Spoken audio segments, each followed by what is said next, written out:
because they're so handy in the stamp dispensers, and up on the northeast corridor in the turnpikes, maybe even in Florida, it takes $2, $3, $4 toll to ride a turnpike or a toll road. They would rather you pitched money in a bowl that went down and could sort it right away, instead of having to fumble with $1 bills or a $20 bill and get change. They don't want that. And so their influence is so important in our coinage. Well, that makes sense. This is probably going to be with us for a while. Okay. And it may not be just like that, though. If y'all have been to Walmart and got some of these, you've probably noticed after a while they start to look a little gray. They don't really hold their gold color all that well. And if they have too many problems with it, it's a possibility the mint could try some different alloys, some different coatings. They're not that gold. Will hold up a little better. There's no gold in these. They're mostly copper, nickel, and a little manganese. So they're an interesting alloy, but they don't hold up that well. So we may have to change those. This is yours, Richie. This is a great piece.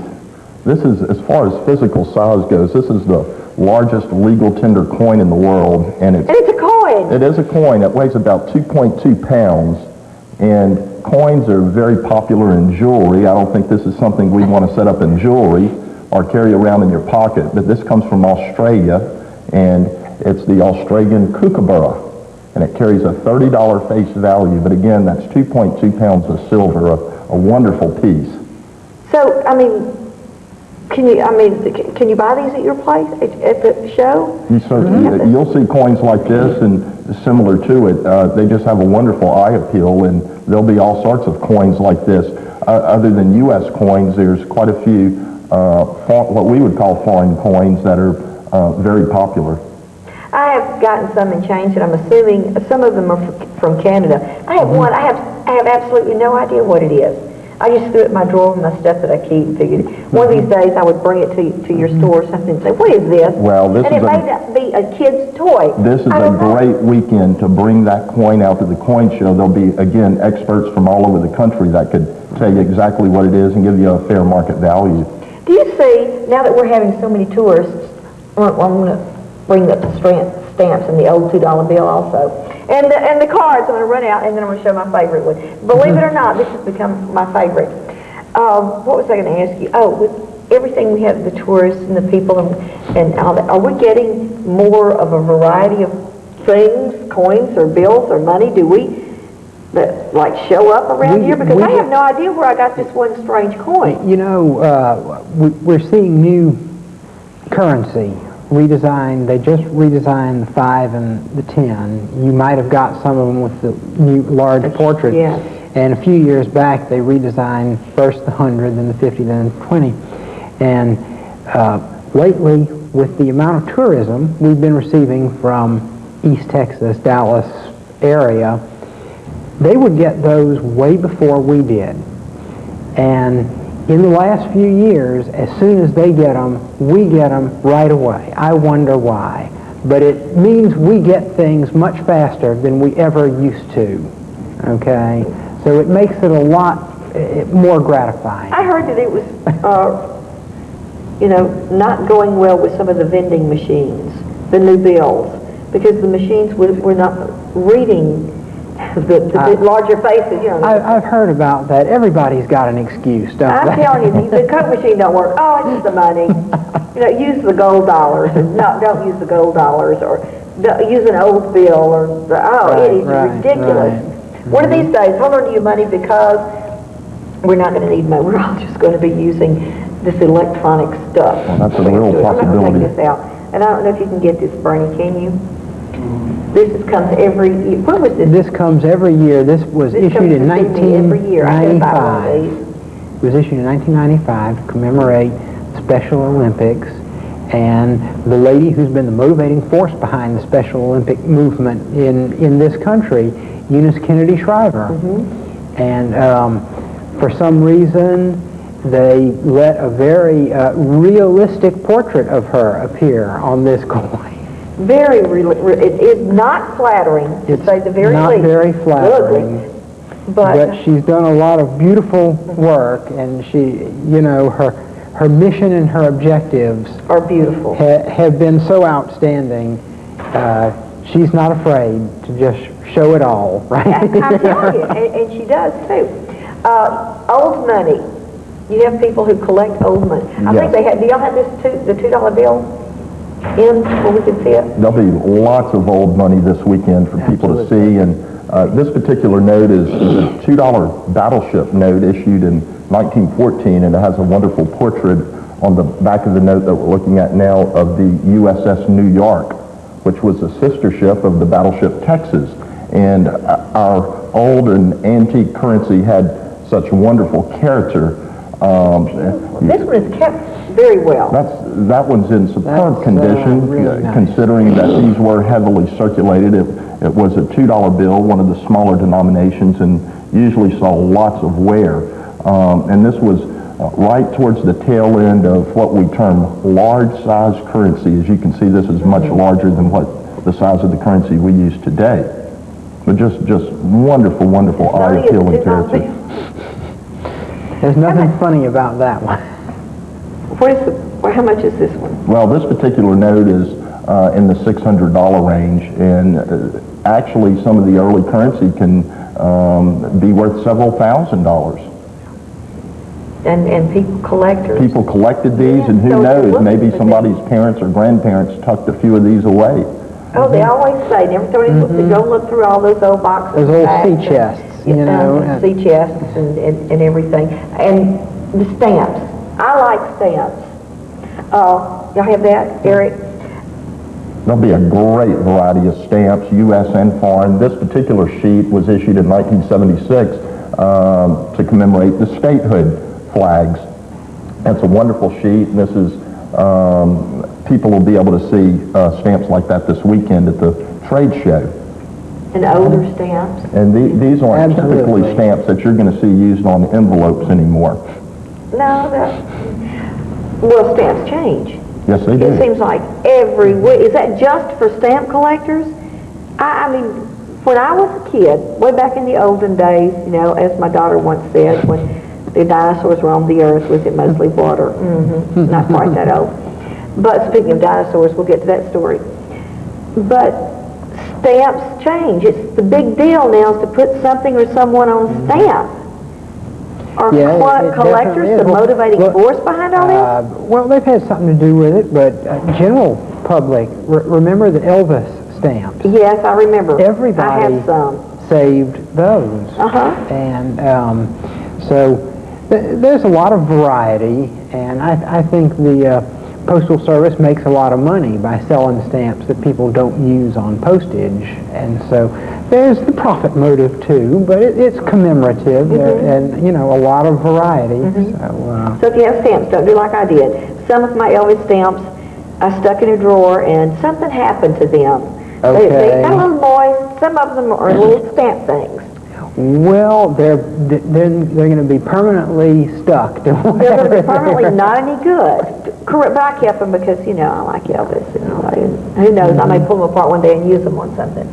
Yeah. You know, they're not much good for anything. How do you know if you have something, can they bring it like out of your grandfather's old trunk? Sure. A lot of times people don't know what they have. Maybe their grandfather left them something, or I know when I was a kid we had a drawer in the house that all these goodies accumulated in, and this is a great weekend for people to bring this material out and see exactly what they do have.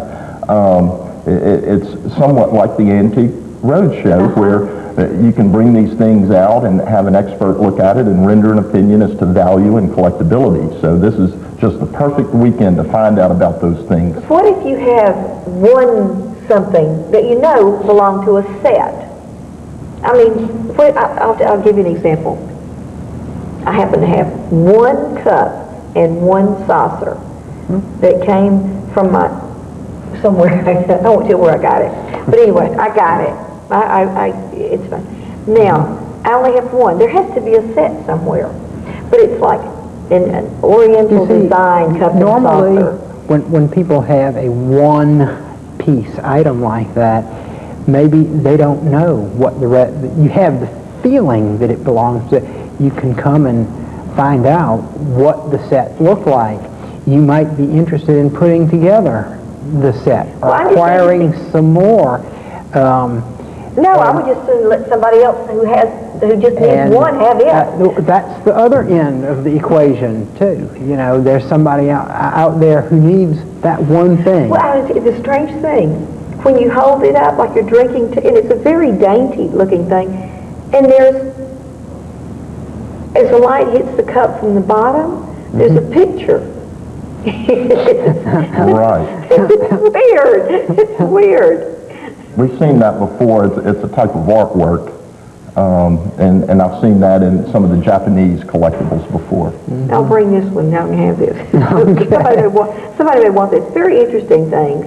But the other thing we haven't really touched on yet that we're going to have plenty of at the show is sports cards and collectible cards. And they go back a long way. We have one on a scanned version that's a real early one. Look at that action pose. That is from, I think, 1909. That was a guy who played for the New York Yankees. I guess his name was Engel. It's hard to make out. And that came out of a cigarette box from way back then. But ever since, people have been extremely imaginative in the way they created and marketed baseball cards. We brought along a few to show. Was that a reason to market baseball cards or to get people to buy cigarettes? And later bubble gum? It goes hand in hand. Cereal. I'm sure the same way it is today with the bubble gum. Well, now with the bubble gum, it's principally to get the baseball cards. Yeah, true. That's for sure. But we have some of these. This one was literally cut off a bazooka gum box. You bought your gum. A Mickey Mantle now. And you cut it right off. Okay, a Mickey Mantle. And I wonder how many of these were just trash. This one is outstanding. Duke Snyder. This came in a box of dog food called Red Heart, the Big League Dog Food. Hold it there, Brian. How many dogs knew they got a splendid dinner with... well, the thing about that is, how many dogs ate dog food? That's another good question. Here's a great one that came from a Johnston's cookie box. And that's a local hero, Joe Adcock, from around Natchitoches, played for the Braves. Great guy. So easy. And while we're on the cookie theme, here's one, a great one, Ozzie Smith, that came off Hostess cupcakes. Okay? They put them on everything. I didn't know that. They put them on everything. Now, we always think about cards on gum boxes. Here is an old original Sandy Koufax from a gum small box. Am I giving Barney Here's a pig? Jackie Robinson off a gum box. Look at this. Just hold it. I'm going to sneak another one up there. And here's a great one. Here's another Mickey Mantle that came in a deck of cards. They don't do that anymore. No, they don't do that anymore. Yes. These have been, who has kept these so well? Some collector who had them, yeah. Just because, some of these are really not new, but they look great. Now, they don't when have I was to a be kid, old. I didn't think about keeping them. They don't have to be old. Oh, right. And this one's fairly recent. That's Derek Jeter rookie card. Rookie card. Really nice. You always want the rookie card. We're giving that away at the show. We'll be selling little 50-cent chances for a chance to win that and a few other nice prizes. So yeah, you always have a chance. Some lucky person will be walking away with the Derek Jeter rookie card. A really great one. Pinnacle. Real good. Do you know, I heard on some sports I guess, sports radio talk show, and they were talking about autographed stuff, like baseball cards and baseball and all that, and that people, other people signed them, not necessarily Mickey Mantle. Not unless you saw him, you may not have a signed card. So you have to be real careful with autographs these days. At the trade show this weekend, there'll be experts there that can authenticate autographs, and this is a great way to find out if your autograph is real or not. Now, of course, if you had it signed by the sports star, then you know it's real. But a lot of times that's not the case. You might have received it as a gift, or maybe bought it off the internet, and you want a second opinion. Is this real? This is a great way to find out. Now, an autograph's something. If you just want a Mickey Mantle card, okay. Well, and I'm using Mickey Mantle because most of the people, everyone knows Mickey Mantle, or whatever. And you just wanted it, fine. The autograph does it make it more valuable? Well, if it's genuine, if it's genuine, it definitely makes it more valuable. Okay, suppose it isn't. Is the card still valuable? Here we are with a forged card. That could be, in itself. It could have some, it has some value, even though it's forged. If it's a real good forgery, it might have some. I love counterfeit coins that are real good counterfeits. It shows the art and the trouble that people went to try and fake out a coin, and so I know it sounds Where do you get peculiar. That sounds illegal. Well, they're illegal if you try to spend them as real money. Okay. If you clearly label that they are a counterfeit or a reproduction, it's okay, and it's kind of educational. Yeah. Richie, you collect what? I collect early Shreveport historical documents. Where do you find that? Well, out of people's attic? I'm hoping to find some this weekend. Dealers from all over the country bring material in, and early Shreveport historical documents, many of them migrated out of our area. So I've actually found pieces from Shreveport as far away as Arizona and New York, so from all over the country. Also from locals that have collected these, or maybe that was in their family. So it's something very specialized that I collect, but this is a great opportunity for me to find something that I personally collect. Do you go to like estate sales? I don't know what to look for. I would rather go to your trade show than go to an estate sale. I don't go to estate sales simply because I don't have the time. It's easier for me to attend trade shows like the one this weekend because it concentrates a large amount of collectibles and expertise in one building, and I'm very comfortable in that environment.